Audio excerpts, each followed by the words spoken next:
مسیح یسوع کے پرفضل نام میں آپ سب کی سلامتی ہو۔ اسرائیل کے لوگوں نے خدا کے ہوتے ہوئے بھی دوسری قوموں کی طرح اپنے لیے بادشاہ کا مطالبہ کیا۔ سیموئیل نے خدا سے دعا کی۔ خدا نے کہا میں ان کے لیے بادشاہ منتخب کروں گا۔ خدا نے اس بادشاہ کا طرز حکومت بتایا، مگر پھر بھی اسرائیلیوں نے کہا ہم بادشاہ چاہتے ہیں۔ سو خدا نے ان کی خواہش پوری کی اور ساؤل کو بادشاہ منتخب کیا، اور سیموئیل نے اسے مسح کیا۔ ساؤل کا چناؤ کیسے کیا گیا؟ اسرائیل کے بزرگ ساؤل کے پاس کون سی فریاد لائے؟ ساؤل نے پہلی جنگ کس سے کی اور کیوں کی؟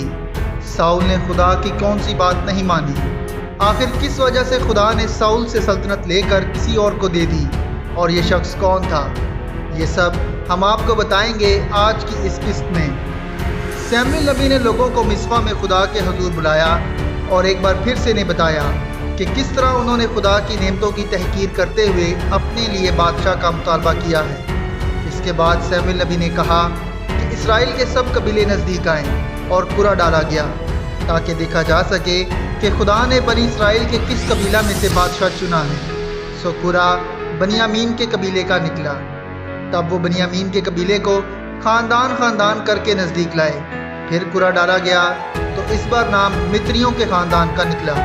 اس کے بعد پھر قرعہ ڈالا گیا تو قرعہ قیس کے بیٹے ساؤل کے نام کا نکلا۔ سو تمام اسرائیلی خوش ہوئے اور للکار کر بولے کہ بادشاہ جیتا رہے۔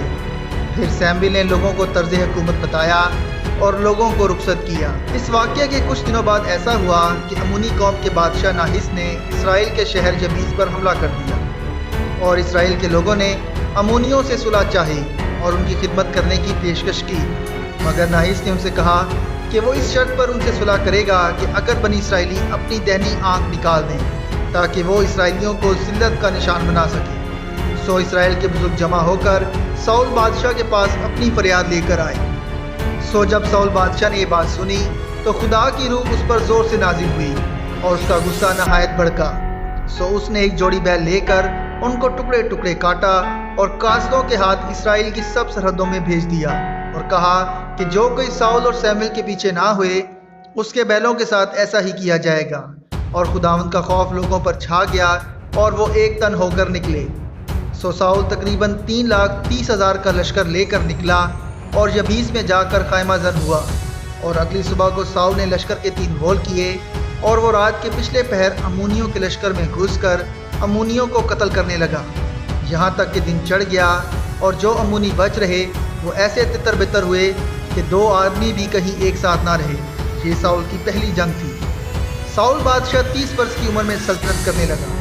اسے سلطنت کرتے ہوئے ابھی صرف 2 برس ہی ہوئے تھے کہ فلسطینیوں نے اسرائیل کے ساتھ جنگ چھیڑ دی۔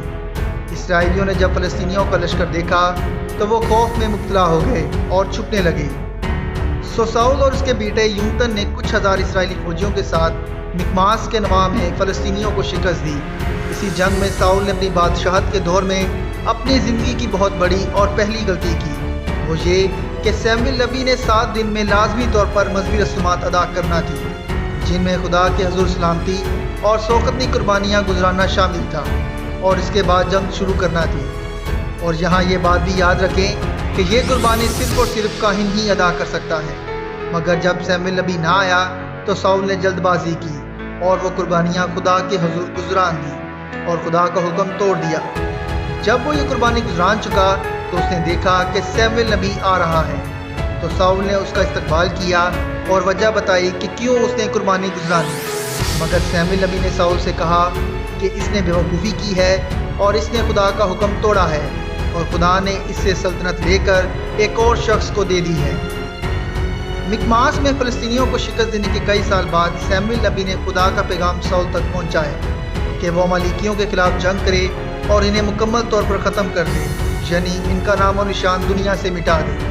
سو ساؤل نے جنگ کی تیاری کی اور عمالیک کے شہر پر حملہ کر دیا اور تمام لوگوں کو نیست و نابود کر دیا، مگر یہاں ساؤل نے اپنی زندگی کی دوسری بڑی اور آخری غلطی کی۔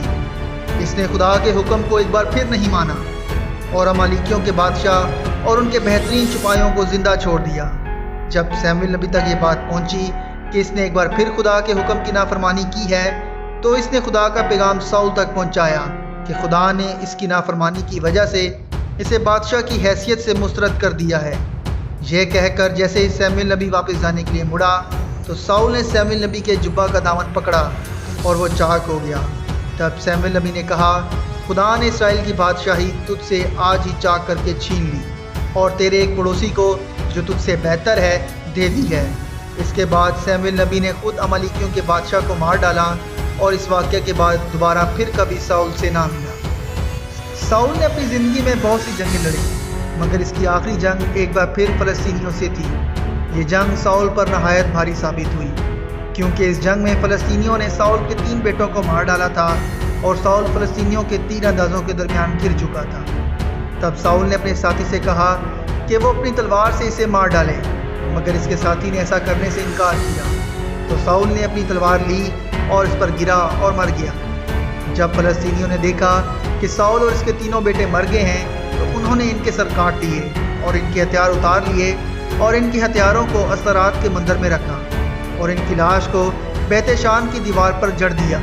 جب یہ بات اسرائیل کے لوگوں تک پہنچی کہ ان کے بادشاہ کے ساتھ ایسا سلوک کیا گیا ہے تو ان میں سے کئی بہادر اٹھے اور راتوں رات جا کر ساؤل اور اس کے بیٹوں کی لاشوں کو بیت شان کی دیوار سے لے آئے اور یبیس نے پہنچ کر ان کو جلا دیا اور ان کی ہڈیاں لے کر جاؤ کے درخت کے نیچے دفن کی۔ مگر جب نیا بادشاہ منتخب ہوا تو اس نے ساؤل اور اس کے بیٹوں کی ہڈیوں کو وہاں سے لے جا کر بنیامین کی سرزمین میں اس کے باپ کیس کی قبر میں دفن کیا۔ مگر کیا آپ جانتے ہیں کہ وہ دوسرا شخص کون تھا جسے خدا نے اسرائیل کا بادشاہ ہونے کے لیے منتخب کیا تھا؟